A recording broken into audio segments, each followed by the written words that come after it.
Coming up on Focal Point, Silver Bells is only 1 week away. How downtown Lansing is preparing for the celebration. A rally at the Capitol where one organization fights for change. And a gathering for train enthusiasts to share their passion. Focal Point starts now.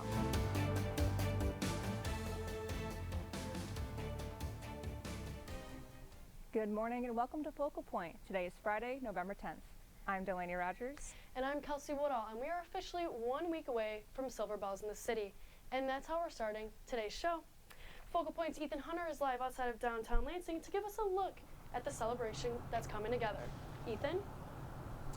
Yeah, thank you, Delaney and Kelsey. We are here just 1 week ahead of the 39th annual Silver Bells in the City here in downtown Lansing, but a little bit of that Christmas spirit is already starting to creep into the downtown area, including these. These big red ornaments appeared here on Wednesday morning at the roundabout, just 1 block away from the Capitol. And then in the background there, you can also see the official state Christmas tree of Michigan right in front of the Capitol building. It's all part of the holiday season for Lansing. Now, traditionally, more than 45,000 people all come down here for the Silver Bells in the City event to see the floats and the vendors and just have a lot of family fun. Now, it's not snowing yet. Gray skies and starting to feel like it's cold enough to, but we're okay with no snow for now. The holiday cheer is starting to come as well. Now, a lot of work comes into producing an event like this, especially putting up that big tree back there. It arrived here in Lansing 2 weeks ago, and Tiana was there to get a behind-the-scenes look at what it takes to make this transformation happen. Tiana? Its trip started 216 miles away. All the way from Onaway, Michigan. And now it's here. Emma McLaughlin knows it's beginning to look a lot like Christmas in front of the state capitol. Right after Halloween, I'm ready. Emma grew up here in the 517. We've attended Silver Bells. Not all of them, obviously. And now she's part of it. Emma works for the Lansing Board of Water and Light. They're in charge of, in this case, the light part. It marks the first time that we see any Christmas festivities coming to Lansing. Some think the stringing of the lights comes too early. There are people that would rather have it after Thanksgiving. Usually the day after Thanksgiving. But it's a fun way to celebrate. It's a fun way to bring the community together. The power company needs time to get the tree ready for Silver Bells in the City. Silver Bells in the City has been around, the actual celebration, for 39 years. Once the tree arrived, crews hoisted themselves up. I think they're doing great. To lift the spirits of others. I'm just really excited to just, hear the jingle bells and, start thinking about what we're going to eat for Christmas.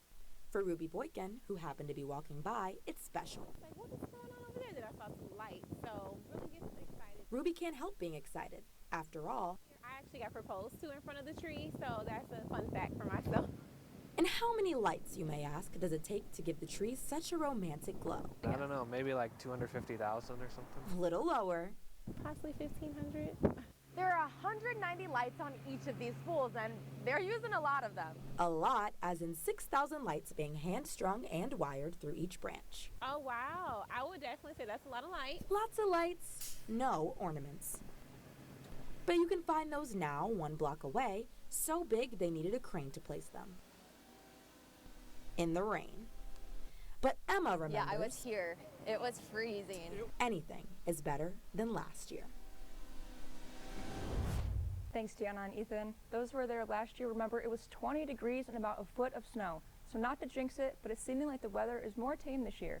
Silver Bells in the City will be next Friday the 17th, with festivities starting at 5 p.m.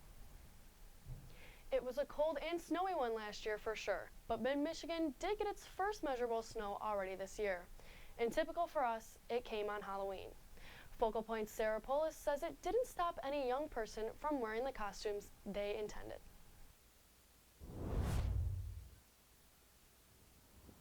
The first snowfall of the winter It was known to come. came on Halloween. There's always going to be something on Halloween, so it wasn't really surprising. The scary part, having to stay warm under the costumes. Noah Rios, freshman at Michigan State University, had a plan. Always on October 31st. Might just throw on a hoodie. I'm going to be a prisoner today, so no tank top for me. Justin Campbell, a student, didn't want to have to wear anything under his costume. I'm from Michigan, so like this is kind of normal to me, but I'm talking to my friends that aren't from here, and it's just like they're like kind of amazed, but to me it's like normal. So Not happy about it, but you know what it is. During the day, the snow didn't change the plans for most Halloween festivities. And when the sun went down, the little bit of snow didn't stop these trick-or-treaters either.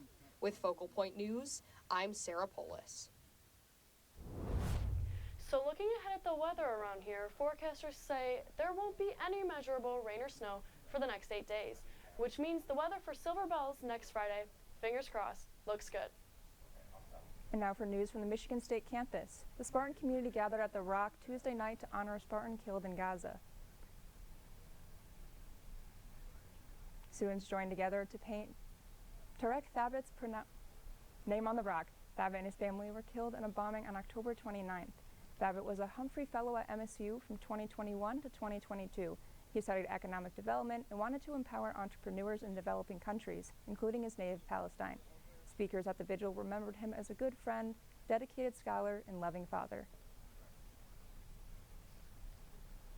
The Capitol is constantly the site for various groups who meet for a cause. On Wednesday morning, a group called March for Life gathered for a rally.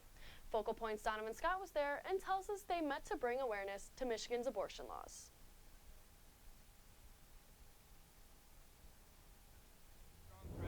Show that our legislators that we're against this injustice and we want to.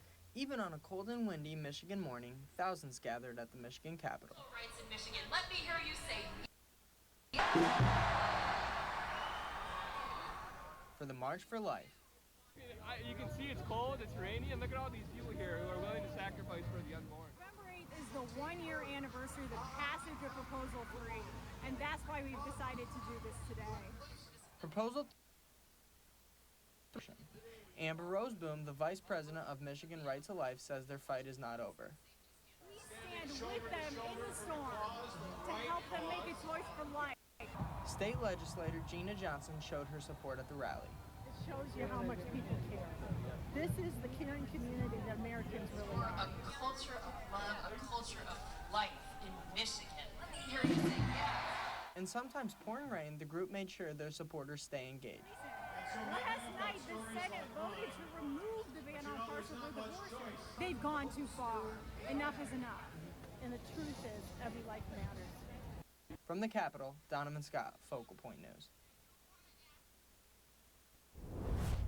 Also on Wednesday, Ohio voters passed a vote to amend the state's constitution to protect a woman's right to an abortion. The March for Life organization will continue to push for change in the state and all across the country. Coming up soon, we have a look into sports, model train show, and one MSU organization that got some amazing recognition. Don't go anywhere. Focal Point will be back in 60 seconds.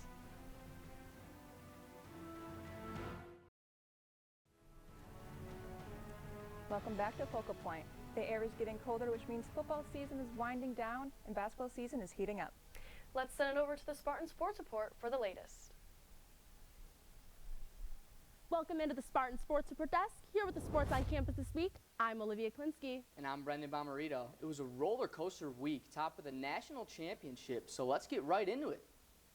We'll start in Spartan Stadium on Saturday, where Michigan State celebrated Senior Day against Nebraska.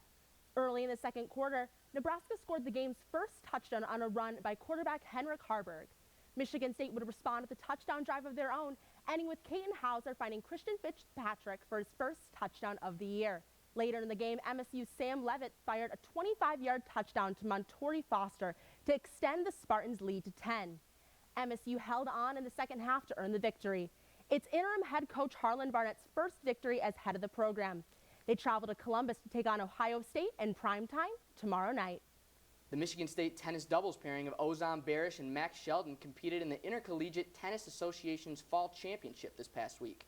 Starting with a round of 32 on Wednesday through the finals on Sunday, Barish and Sheldon straight dominated the national competition, advancing through to the final match against Old Dominion's Cody and Connor Van Schalkwyk. The Michigan State pair won the championship in 2 sets, 7-5 and 6-3. Ozan Barish and Max Sheldon are the first players in program history to win an ITA championship. In the first round of the Big Ten tournament Friday, Michigan State hosted Ohio State in a rematch of the last Big Ten contest of the season. The Buckeyes spoiled the Spartans' chance at a share of the Big Ten title in that last meeting, and the Spartans came into DeMartin looking for revenge.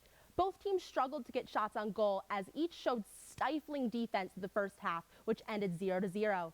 Then in the 54th minute, Buckeye Marko Borkovic heads the ball into the box. It's saved by Zach Kelly, but Andre Roberts blasts it in off the rebound to put Ohio State in the lead 1-0.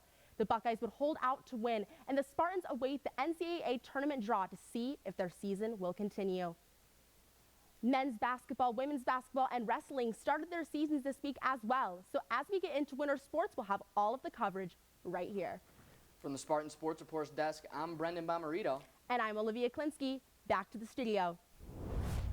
On Sunday, thousands of train enthusiasts of all ages gathered at MSU's pavilion for the Lansing Model Train Show. Focal Point's Ethan Hunter was there and has the story. It's time. It's time. We can put that back over there. Diane Miller had to be here this year. Enjoy. She loves trains because of her husband, Carl. We rode a lot of the trains out west. In fact, the whole Miller family loves trains because of Carl. Our 2 daughters and our 5 grandchildren, they've grown up with trains. Diane had to be here at this year's Lansing Model Train Show because she wanted to honor her husband. My husband, Carl Miller, passed away a year and a half ago, and he had quite an extensive railway collection. She felt it was important to sell her husband's collection here. It's Michigan's largest model train show inside the pavilion on the Michigan State campus. We have over 500 tables, 190 vendors here selling model trains. Michael Frizzell helps organize all of this for 3,000 people. When did I get into it? Oh, 50 years ago. Most of them reliving their childhood. I have a big layout in my basement. It's 13 by 31 double deck. Andy Buck is the president of the Battle Creek Model Railroad Club. It all started with a lot of model railroaders. When we were kids, our parents gave us a train set. Their model was so big, they had to set it up in another room. The nod to Battle Creek and the cereal industry. So here's C.W. Kelston, so our tribute to the cereal industry. And then we that's actually 1/4 of the layout. The sign says yes, you can play here. And really, that's what everyone, no matter their age, can do. I've been obsessed with trains ever since I was little. I love riding them. I love watching them. Diane Miller brought a lot of her husband's train lanterns, and also a framed picture of Carl, who loved this day. He just grew up loving trains. Now she's making sure others here see Carl's lights, too. On the Michigan State campus, Ethan Hunter, Focal Point News.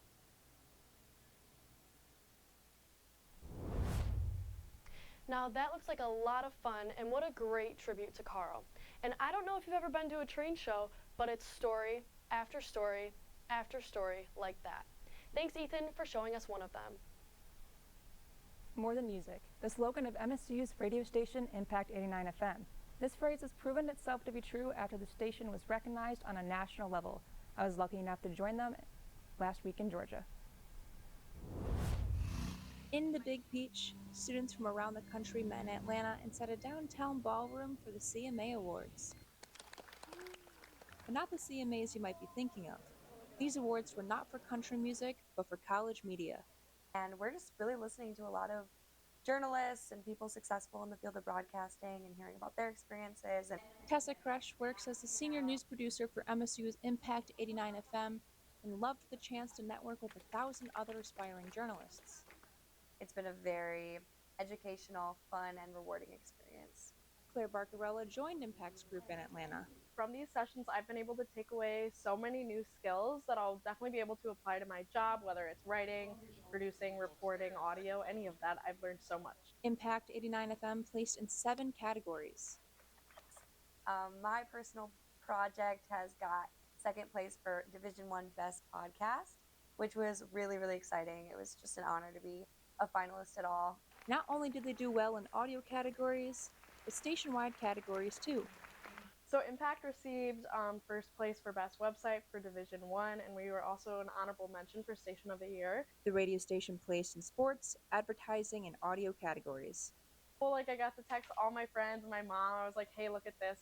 This is the organization that I work for, and I'm so proud because we're one of the top in the country, and it's so cool to be recognized.